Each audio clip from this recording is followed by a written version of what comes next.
Seri kedua Pendekar Empat Alis. Bandit Penyulam. Karya Hulung. Bab 5. Resiko mencari petunjuk.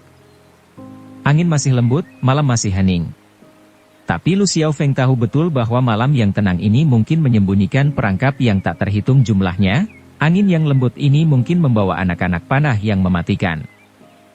Di dalam istana kerajaan, sebenarnya hanya ada 620 orang penjaga. Pada malam hari mereka dibagi menjadi 3 giliran jaga. Tiap giliran jaga ada 200 orang, dan setiap giliran dibagi lagi menjadi 6 kelompok.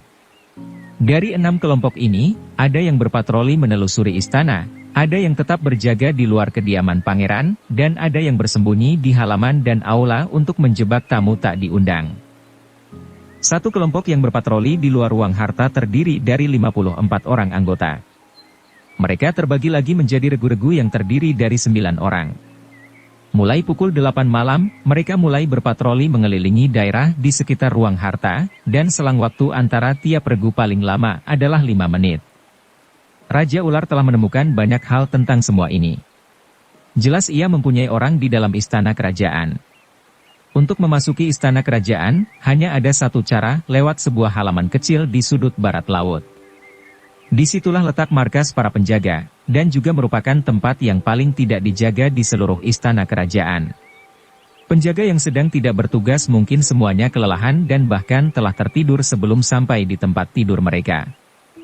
Lu Xiaofeng telah mengamat-amati tembok istana, tapi ia masih merasa tidak enak.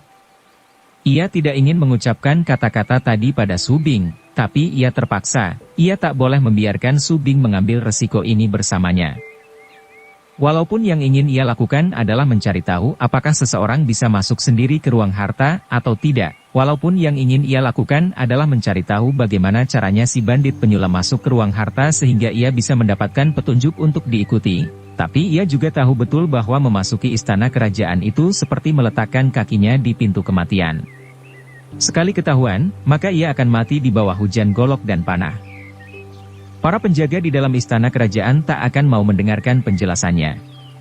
Ia tak boleh membiarkan Su Bing mengambil resiko ini. Tapi mengapa ia mau mengambil resiko ini? Bahkan ia sendiri tidak terlalu yakin bahwa ia tahu jawaban untuk pertanyaan ini. Mungkin tak lebih karena ia terlahir sebagai orang yang suka mengambil resiko. Mungkin ia terdorong bukan hanya oleh perasaan ingin tahu tetapi juga perasaan tersaingi. Tak peduli apa, ia telah bersumpah pada dirinya sendiri bahwa ia akan menyingkap siapa sebenarnya bandit penyulam itu. Di dalam halaman ada sebaris bangunan yang agak sederhana, sekali waktu suara dengkuran bisa terdengar dari dalamnya. Di belakangnya, lampu di dapur besar masih menyala, jelas seseorang sedang sibuk mempersiapkan makan malam untuk para penjaga yang hendak kembali dari tugasnya. Sekarang adalah waktu para penjaga giliran pertama kembali dari tugasnya dan kelompok jaga kedua menggantikannya. Kelompok jaga ketiga masih terlelap dalam mimpi mereka. Lu Xiaofeng bukanlah si raja pencuri, karena ia tak pernah mencuri.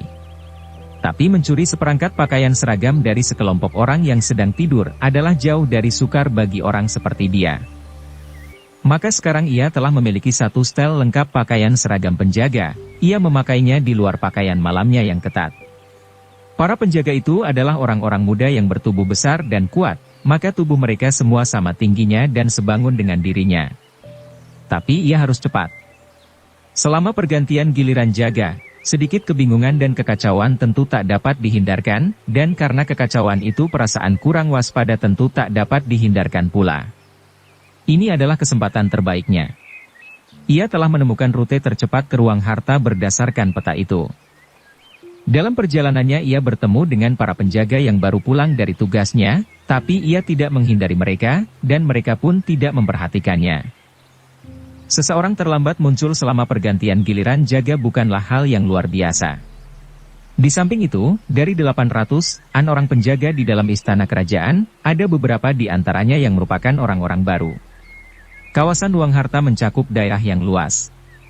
Di sebelah kiri ada sebuah hutan pohon persik, tapi bunga-bunganya telah gugur. Lu Xiaofeng bersembunyi di hutan sampai sebuah regu patroli lewat sebelum melompat keluar dengan ringan dan perlahan dan masuk ke dalam barisan di belakang orang terakhir. Gerakannya, tentu saja, sama sekali tidak terdengar. Dan regu-regu patroli lain yang mereka lewati jelas tidak melihat bahwa regu ini bertambah satu orang anggotanya di belakang. Tugas regu ini adalah berpatroli di luar ruang harta, maka ia mengikuti mereka mengelilingi seluruh ruang harta untuk satu putaran. Hatinya bertambah dingin. Dinding ruang harta terbuat dari balok-balok raksasa dan hampir tidak ada lubang dimanapun, apalagi jendela. Tampaknya seekor lalat pun tidak bisa masuk. Sesudah menunggu orang di depannya berbelok di tikungan, Lu Xiaofeng tiba-tiba melayang ke atas atap ruang harta. Mungkin ada sebuah lubang udara di atap, bahkan jika atap itu tertutup oleh genteng, genteng-genteng itu tentu tak sukar untuk digeser. Ia tahu bahwa sejumlah orang golongan hitam di dunia persilatan suka menggunakan cara ini. Maka sekarang ia meniru mereka dan memeriksa atap itu dengan teliti.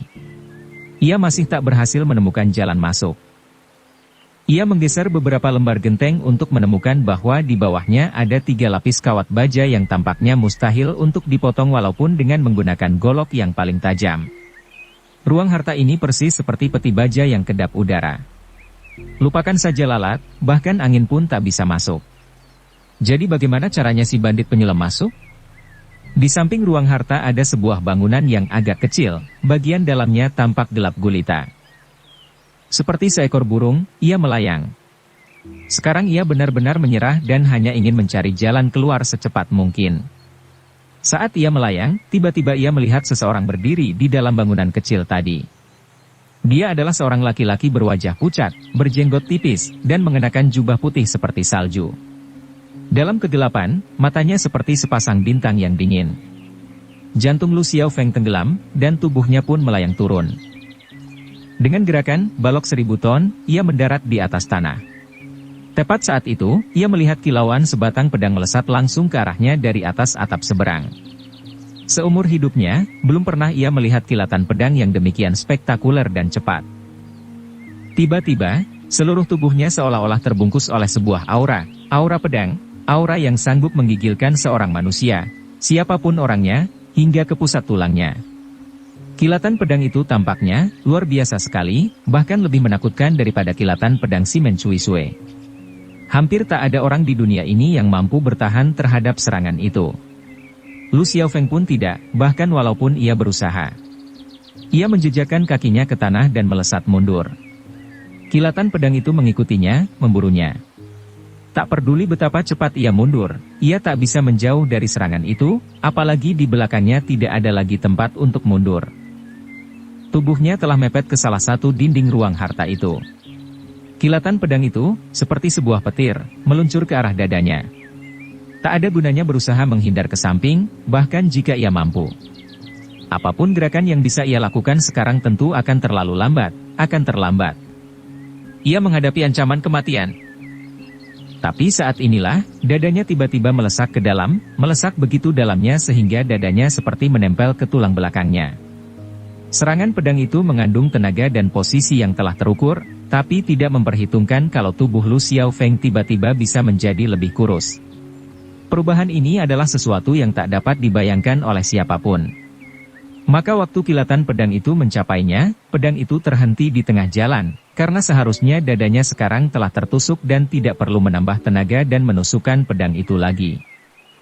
Orang yang benar-benar jagoan tentu selalu teliti dan kikir dalam hal mengeluarkan energi sehingga tidak membuang-buang tenaga walaupun sedikit. Apalagi orang ini adalah seorang jagoan di antara para jagoan. Ia tak pernah membayangkan kalau serangannya ini tidak mencapai sasarannya. Tapi Lu Xiaofeng masih tidak bisa pergi kemana-mana, yang harus ia lakukan hanyalah mendorongkan pedangnya ke depan sedikit lagi dan Lu Xiaofeng tetap akan mati. Tapi, pada saat yang genting ini, Lu Xiaofeng menyerang. Tiba-tiba ia mengulurkan 2 buah jarinya dan menjepit pedang itu. Tak seorang pun bisa menguraikan kecepatan dan kecekatan gerakan ini, karena jika kau melihatnya dengan mata kepalamu sendiri, kau tak akan pernah mempercayainya. Laki-laki berjubah putih itu turun kembali ke tanah. Ia tidak berusaha mengalirkan energi lagi ke dalam pedangnya tapi malah menatap dingin pada Lu Xiaofeng dengan matanya yang gemerlapan seperti bintang. Lu Xiaofeng balas menatapnya. Majikan benteng awan putih. Tiba-tiba ia bertanya. Kau mengenalku? Orang itu menjawab dengan dingin. Selain dari majikan benteng awan putih, Siapa lagi di dunia ini yang bisa membuat sebuah serangan seperti itu? Lu Xiaofeng menarik nafas. Orang itu akhirnya mengangguk. Lu Xiaofeng. Tiba-tiba ia juga bertanya. Kau mengenalku? Selain dari Lu Xiaofeng, siapa lagi yang bisa bertahan terhadap seranganku itu? Lu Xiaofeng tersenyum. Siapapun akan merasa senang bila mendengar, majikan benteng awan putih, berkata demikian. Menurut kabar angin, ia tak pernah memuji siapapun, tapi kalimat tadi jelas merupakan sebuah pujian. 4 tahun yang lalu, kau menggunakan gerakan yang sama dan menangkap serangan pedang dari Tosukayu. Ye Gucheng meneruskan. Hingga saat ini ia masih menyatakan bahwa gerakanmu itu benar-benar tak ada tandingannya di dunia ini. Ia adalah sahabatku, banyak orang yang suka melebih-lebihkan sedikit tentang sahabatnya. Lu Xiaofeng tertawa. 4 bulan yang lalu, ia melihatku menggunakan serangan, malaikat hayangan, tadi. Ia juga menyatakan bahwa gerakan tadi tak ada bandingnya di dunia ini. Memang benar. Lu Xiaofeng menarik nafas. Tapi ia masih berpendapat bahwa kau mampu menghentikan gerakanku itu. Oh. Aku tidak mempercayainya, maka aku harus mencobanya. Kau tahu kalau aku akan datang ke sini? Ye Gucheng mengangguk. Dan kau sedang menungguku di sini? Ye Gucheng mengangguk lagi. Bagaimana jika aku tak mampu menangkap serangan tadi?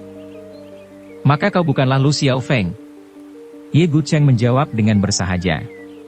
Bahkan Lu Xiaofeng pun mungkin tak sanggup menangkap seranganmu tadi. Lu Xiaofeng tersenyum sabar. Jika Lu Xiaofeng tak mampu menangkap serangan tadi, maka Lu Xiaofeng tidak akan menjadi Lu Xiaofeng yang sekarang. Jika Lu Xiaofeng tidak menangkap serangan tadi, maka Lu Xiaofeng tentu telah mati sekarang. Benar. Ye Gucheng mengiyakan dengan dingin. Orang mati adalah orang mati. Mayat tidak memiliki nama. Tiba-tiba ia menarik dan pedang itu kembali ke sarungnya. Ia juga merupakan orang pertama yang mampu menarik pedangnya dari jepitan jari-jari Lu Xiaofeng. Tampaknya kau memang tidak ingin membunuhku. Lu Xiaofeng tersenyum. Oh. Karena jika kau mau, sekarang adalah kesempatan berikutnya untuk melakukannya. Ye Gucheng memandang wajah Lu Xiaofeng. Tidak banyak lawan sepertimu di dunia ini. Bila satu terbunuh, maka berkurang 1 orang. Ia berkata dengan lambat-lambat. Dalam matanya yang gemerlap seperti bintang tiba-tiba terlihat sinar mata kesepian. Aku orang yang sangat angkuh, maka aku tidak memiliki banyak teman. Aku tidak peduli tentang hal itu. Tapi hidup di dunia ini tanpa ada lawan yang berharga, itulah baru kesepian yang sesungguhnya. Lu Xiaofeng pun menatapnya. Jika kau menginginkan seorang teman, kau selalu bisa menemukan seseorang. Ia tersenyum. Oh, paling tidak kau bisa menemukan satu sekarang juga. Tampaknya mereka tidak berdusta tentangmu, kau benar-benar orang yang suka bersahabat. Mata Ye Gucheng tampak menunjukkan sedikit perasaan gembira. Mereka siapa? Ye Gucheng tidak menjawab, ia memang tak perlu melakukannya. Karena Lu Xiaofeng telah melihat Jin Jiuling dan Hua Menlou. Lu Xiaofeng tiba-tiba menyadari bahwa Ye Gucheng dan Simen Cuisue memiliki banyak kesamaan. Mereka berdua adalah orang-orang yang sangat kesepian dan angkuh. Tak seorang pun di antara mereka yang memandang tinggi terhadap nyawa manusia, baik itu nyawa musuhnya atau nyawa mereka sendiri, bagi mereka itu sama saja. Gerakan mereka selalu tidak kenal ampun, karena gaya mereka hanya terdiri dari gerakan-gerakan dan serangan yang mematikan.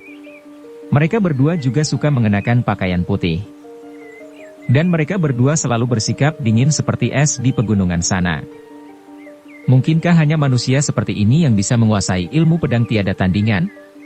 Waktu Lu Xiaofeng mengangkat cangkir araknya, ia melihat sesuatu hal lagi. Ye Gucheng juga tidak menyentuh alkohol, ia bahkan tidak minum teh. Yang ia minum hanyalah air putih. Segera setelah Lu Xiaofeng mengangkat cangkirnya, arak telah masuk ke mulutnya. Ye Gucheng memandangnya, tampaknya ia sangat heran. Kau suka minum arak? Ia bertanya. Dan aku meminumnya dengan cukup cepat. Lu Xiaofeng tertawa. Itulah yang membuat aku heran. Kau berpendapat minum arak itu hal yang sangat membingungkan? Arak bisa merusak tubuh seseorang dan mengacaukan pikiran seseorang. Tapi, secara fisik dan mental, kekuatanmu tetap berada di puncaknya.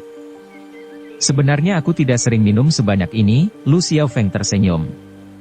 Hanya bila merasa sedih barulah aku minum sekalap ini. Kau sedang sedih.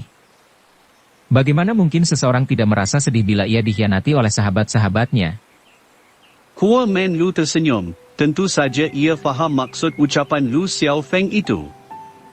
Kau berpendapat bahwa kami telah mengkhianatimu. Jin Jiuling pun tersenyum. Kalian tahu kalau aku akan datang ke sini, dan kalian tahu bahwa ada pedang tiada tanding menungguku di sini. Dan kalian berdua bersikap seperti sepasang cao-cao dan menonton pertunjukan itu di pinggir. Lu Xiaofeng memasang muka serius. Kami tahu kalau kau akan datang ke sini karena kami tahu bahwa kau tentu ingin memeriksa sendiri apakah orang bisa masuk ke dalam ruang harta, jawab Jin Jiuling. Jadi itulah sebabnya kalian menungguku di sini, untuk melihat apakah aku bisa masuk. Tapi waktu kau melompat ke atas atap barulah kami melihatmu, aku Jin Jiuling. Maka kalian menunggu untuk melihat apakah aku benar-benar akan terbunuh oleh Tuan Ye. Kau tahu betul bahwa ia sebenarnya tidak ingin membunuhmu. Jin Jiuling memprotes. Tapi serangan tadi beneran loh. Lu Xiaofeng kan juga beneran. Jin Jiuling tertawa. Ia benar-benar orang yang pintar bermain kata-kata. Mustahil bagi siapapun untuk marah padanya. Sebelum kau datang, kami telah tiba pada sebuah kesimpulan. Apa itu? Bahwa jika Lu Xiaofeng tidak bisa masuk, maka tidak ada seorang pun manusia di dunia ini yang bisa. Apakah si bandit penyelam bukan seorang manusia? Jin Jiuling tidak menjawab. Aku benar-benar tak bisa menemukan cara untuk masuk. Bahkan jika aku punya kunci ruang harta, aku tak bisa membuka pintunya tanpa terlihat oleh penjaga, bahkan jika aku bisa membuka pintu itu, tak mungkin aku bisa mengunci pintu dari sebelah luar. Waktu Jiang Chongwei masuk ke ruang harta hari itu, pintu masih terkunci dari luar, ucap Jin Jiuling. Aku tahu. Maka, menurut logika, tentu ada jalan lain untuk masuk ke ruang harta dan itulah jalan yang digunakan oleh si bandit penyulam. Tapi kenyataannya jalan seperti itu tidak ada. Tentu ada, Hua Menlou tiba-tiba berkata. Hanya saja, kita tidak berhasil menemukannya. Ye Gucheng dari tadi duduk di sana dalam diam dan dengan dingin mengamati mereka, tampaknya ia benar-benar tidak tertarik pada urusan ini. Ia hanya tertarik pada satu hal. Simon Cui Sui adalah sahabatmu. Lu Xiaofeng mengangguk. Ada seseorang yang sedang menungguku di luar, kalian bisa menebak siapa orang ini? Tiba-tiba ia bertanya. Ia khawatir kalau Ye Gucheng mulai bertanya-tanya tentang Simon Cui Sui, maka ia segera bertanya, ia berusaha mengalihkan pokok pembicaraan. Tapi Ye Gucheng tidak mau merubah pokok pembicaraan. Pernahkah kau bergebrak dengannya? Tidak. Lu Xiaofeng terpaksa menjawab kali ini. Bagaimana ilmu pedangnya? Tidak buruk. Lu Xiaofeng memaksakan sebuah senyuman. Apakah Du Gui mati di bawah pedangnya? Lu Xiaofeng terpaksa mengangguk. Ini berarti bahwa ilmu pedangnya telah berada di atas ilmu pedang Tosukayu. Perasaan gembira dan bergairah tiba-tiba muncul di wajah Ye Gucheng yang dingin dan ia meneruskan dengan lambat-lambat. Jika aku bisa beruji coba dengannya, maka inilah sebuah kebahagiaan dalam hidupku. Arak, kenapa tidak ada arak di sini? Lu Xiaofeng tiba-tiba bangkit dan berteriak. Biar kuambilkan untukmu. Jin Jiuling menawarkan diri. Ambil dari mana? Di sini ada sebuah gudang bawah tanah untuk menyimpan arak. Kau bisa masuk? Mungkin tidak ada satupun tempat di istana kerajaan ini yang tak bisa ia masuki sekarang. Hua Menlou tertawa mendengar pertanyaan Lu Xiaofeng itu. Benarkah? Kau menyusup ke dalam istana kerajaan dan masih tidak tahu siapa yang baru diangkat sebagai komandan istana kerajaan? Hua Menlou bertanya. Bisakah Komandan Jin membawaku ke gudang arak? Lu Xiaofeng tertawa dan memohon. Gudang arak itu berada di dalam bangunan kecil di samping ruang harta. Jin Jiuling membuka pintu dengan kuncinya. Seorang penjaga telah menyalakan lentera untuk mereka. Setelah memasuki ruangan itu, mereka harus mengangkat salah satu lempengan batu dan menuruni beberapa tangga sebelum tiba di gudang arak. Dan betapa besarnya gudang arak itu? Jika aku seorang yang benar-benar pencandu minuman keras, maka kalian tidak bisa memaksaku untuk meninggalkan tempat ini walaupun kalian menodongkan sebilah pisau di leherku. Lu Xiaofeng menarik nafas. Aku tahu banyak orang yang berpendapat bahwa kau memiliki masalah itu, tapi kau tentu saja bukan seorang pencandu minuman. Jin Jiuling tersenyum. Benarkah? Kau datang ke sini hanya karena kau khawatir kalau Ye Gucheng akan memaksamu untuk membawanya pada Simen Cui Sui. Aku benar-benar mengkhawatirkan pertemuan dua orang ini. Lu Xiaofeng menarik nafas. Sekali salah seorang dari mereka menghunus pedangnya, hampir tak ada orang di dunia ini yang bisa membuat mereka menyarungkannya lagi. Tapi mereka akan bertemu juga cepat atau lambat. Dan apa yang akan terjadi pada hari itu adalah sesuatu yang tak sanggup kubayangkan. Lu Xiaofeng tersenyum lelah. Kau khawatir kalau ia akan membunuh Simen Cui Sui? Aku juga khawatir kalau Simen Cui Sui akan membunuhnya. Lu Xiaofeng menarik nafas. Mereka berdua adalah jago-jago pedang yang luar biasa. Jika salah satu dari mereka mati, itu adalah hal yang sangat disayangkan. Hal yang paling menakutkan adalah mereka berdua hanya tahu jurus membunuh. Sekali pedang terhunus, maka seseorang harus mati. Mutlak harus mati? Tapi tak ada yang mutlak di dunia ini. Jin Jiuling tersenyum. Oh, ruang harta itu tadinya dianggap mutlak, tak dapat ditembus, tapi tetap saja seseorang berhasil masuk. Ia tak mungkin turun dari langit atau muncul dari tanah, kan? Mata Lu Xiaofeng tiba-tiba berkilauan. Apakah gudang arak ini berada di bawah ruang harta? Tampaknya begitu. Jika kita berdua menggali sebuah lubang di langit-langit tempat ini, tidak bisakah kita masuk ke ruang harta? Mata Jin Jiuling pun berkilat-kilat. Sebelah luar gudang arak ini mungkin tidak dijaga dengan ketat, tapi orang tetap harus punya kunci untuk bisa masuk ke sini. Jin Jiuling berkata. Apakah Jiang Chongwei memiliki kuncinya? Jin Jiuling mengangguk. Tapi ia tak akan pernah memberikan kunci itu pada si bandit penyulam. Tentu saja ia tidak, tapi orang lain kan bisa. Siapa? Seseorang yang dekat dengannya, seseorang yang bisa mengambil kunci itu darinya dan membuat cetakannya.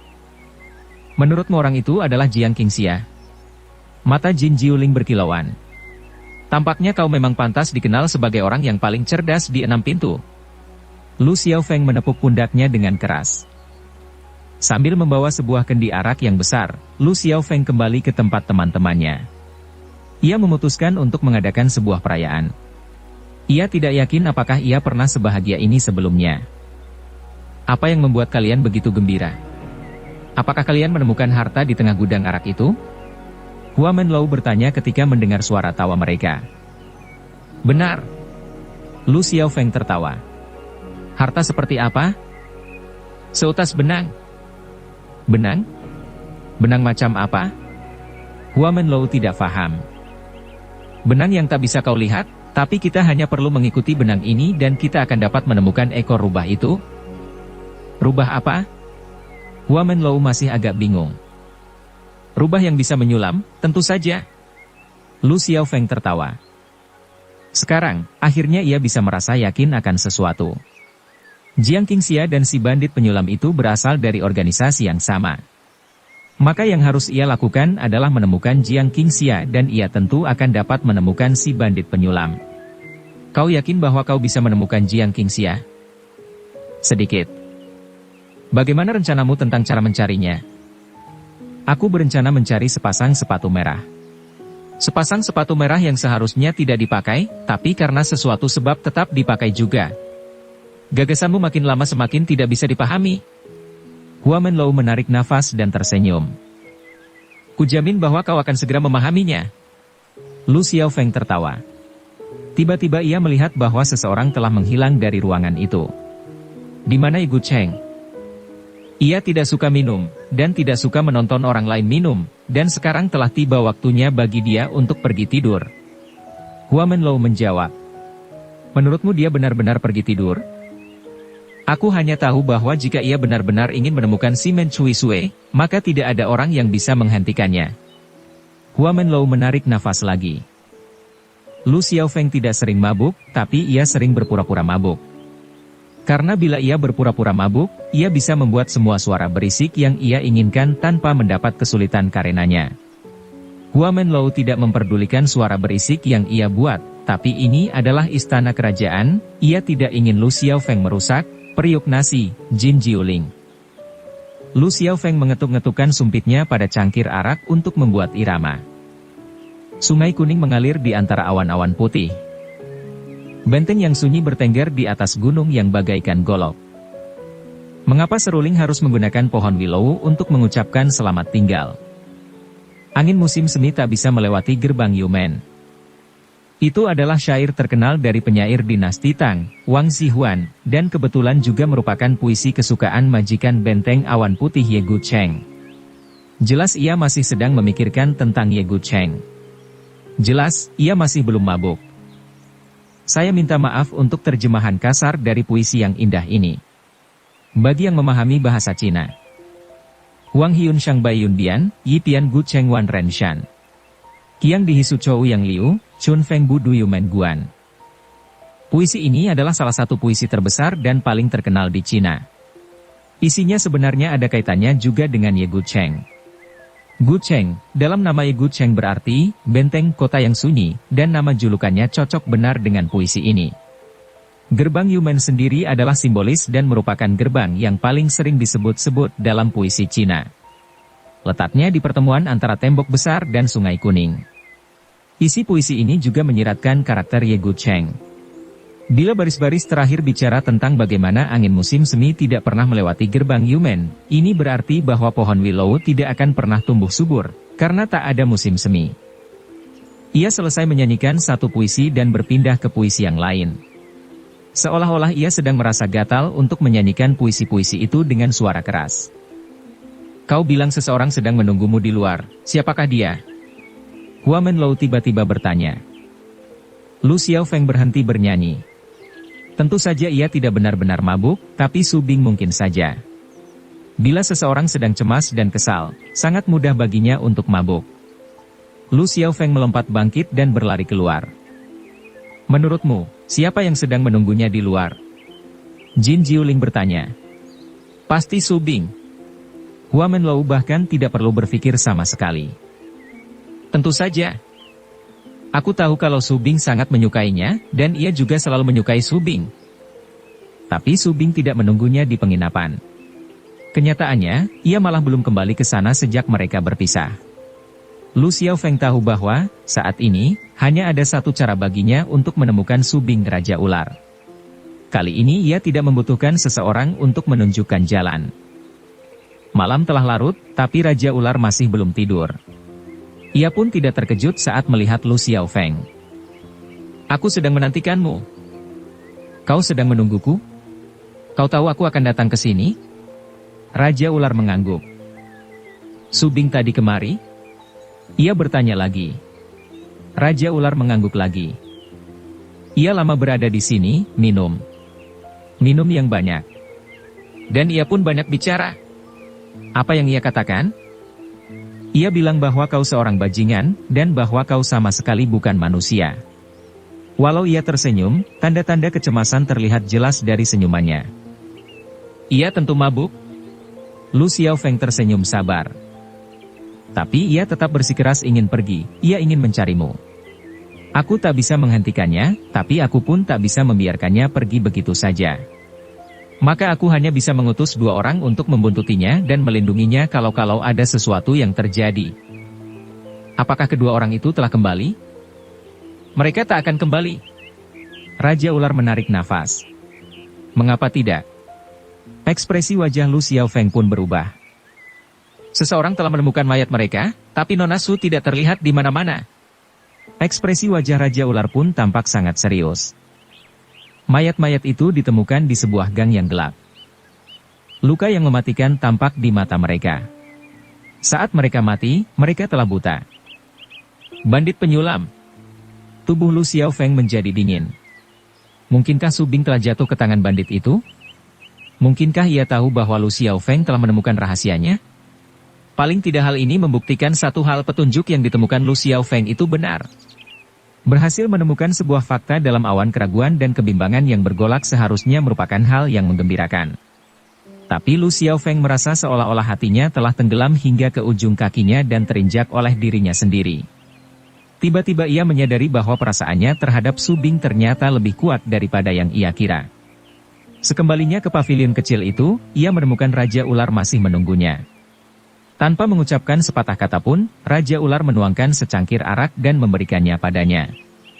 Lu Xiaofeng mengangkat cangkir itu, tapi kemudian meletakkannya kembali. "Kau tidak ingin minum? Aku hanya ingin meringankan kepalaku sedikit." Lu Xiaofeng memaksakan sebuah senyuman di wajahnya. Senyumannya membuatnya tampak seperti sedang menangis. Raja Ular tak pernah melihatnya demikian sedih sebelumnya. "Aku punya lebih dari 3.000 orang saudara yang bekerja untukku, selama Nona Su masih berada di dalam kota ini, aku akan menemukannya." Kata-katanya itu tidak bermaksud sekedar untuk menghibur Lu Xiaofeng, ia benar-benar memiliki kekuasaan sebesar itu. Tapi, saat ia menemukan Su Bing, tubuh gadis itu pun mungkin sudah dingin. "Pernahkah kau dengar tentang seorang laki-laki berjenggot yang bisa menyulam?"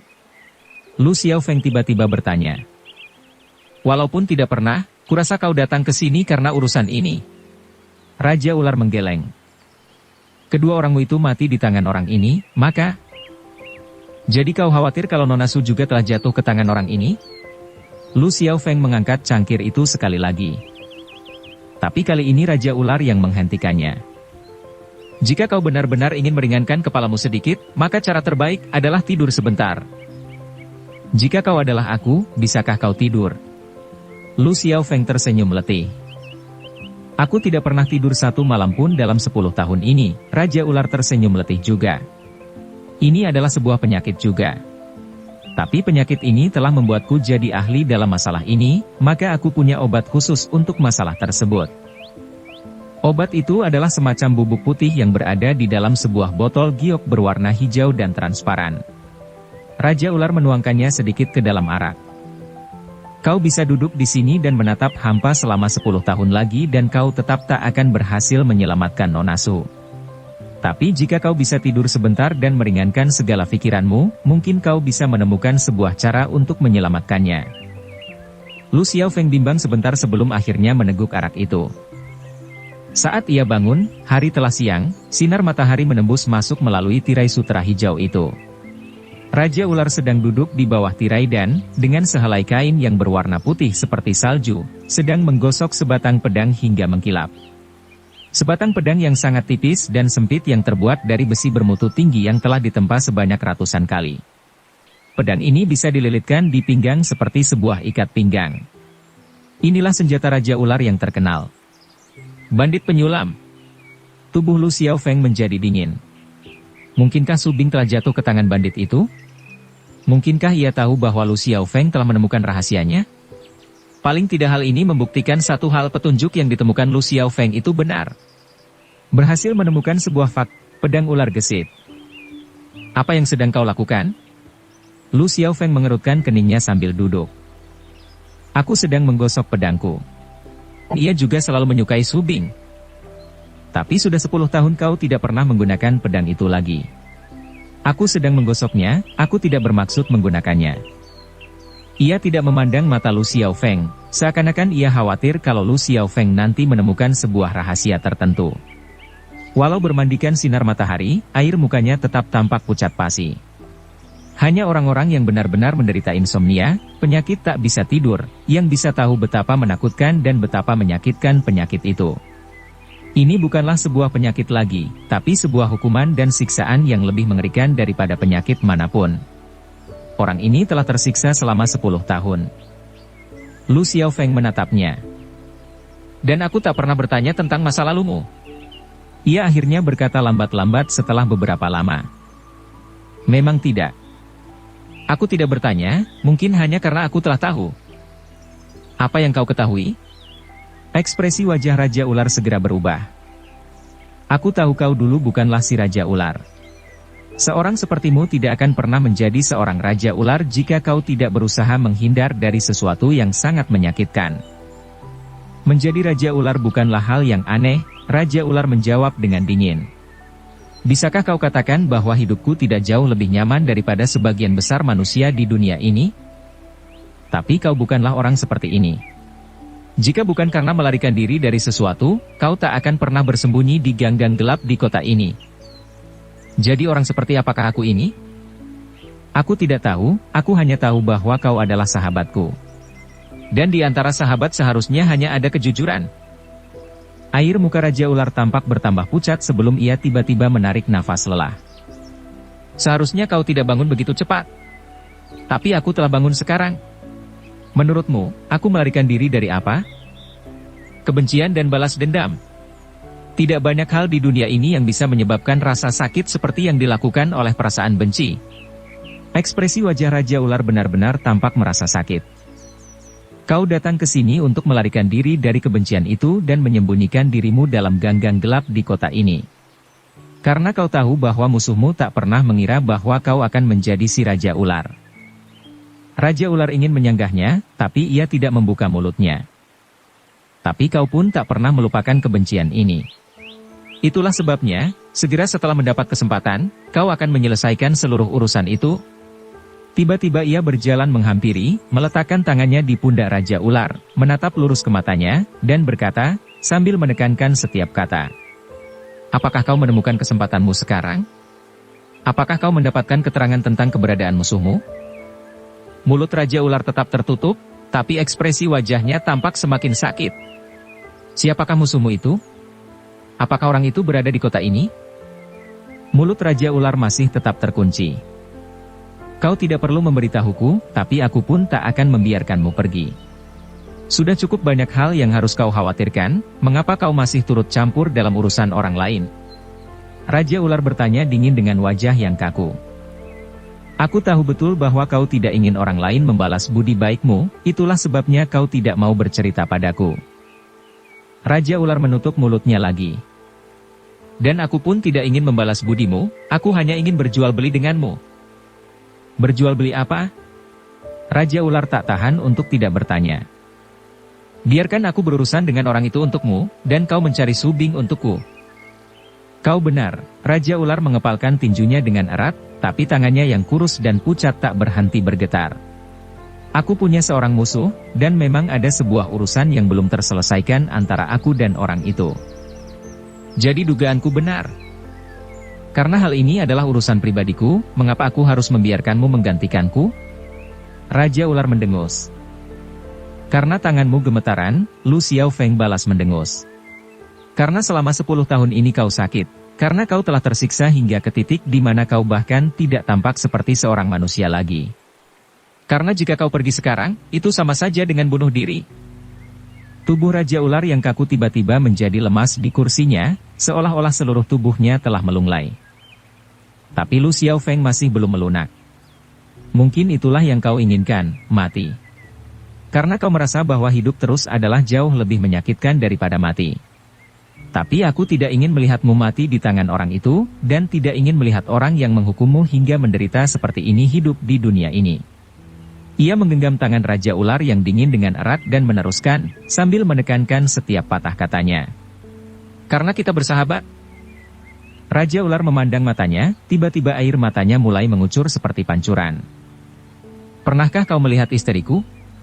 Tentu saja belum. Maka kau juga tak akan pernah tahu betapa hangat dan lembutnya dia sebagai seorang wanita. Ia bergumam. Pernahkah kau melihat kedua putraku?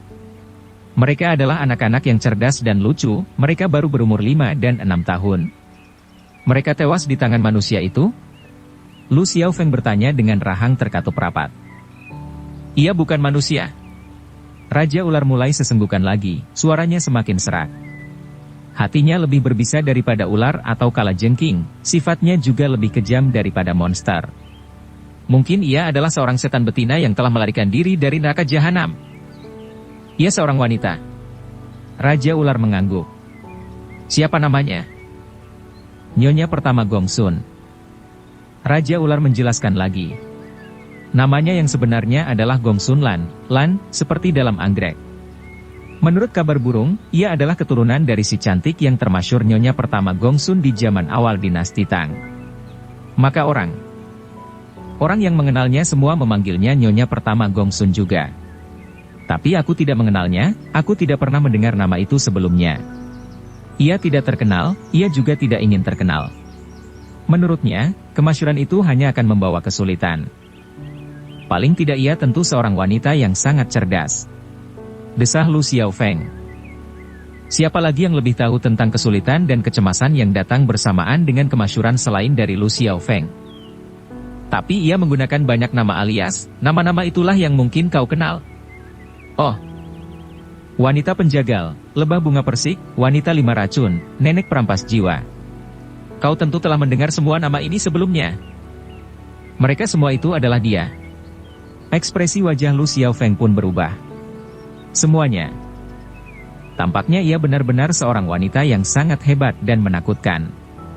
Lu Xiaofeng menarik nafas dan bertanya.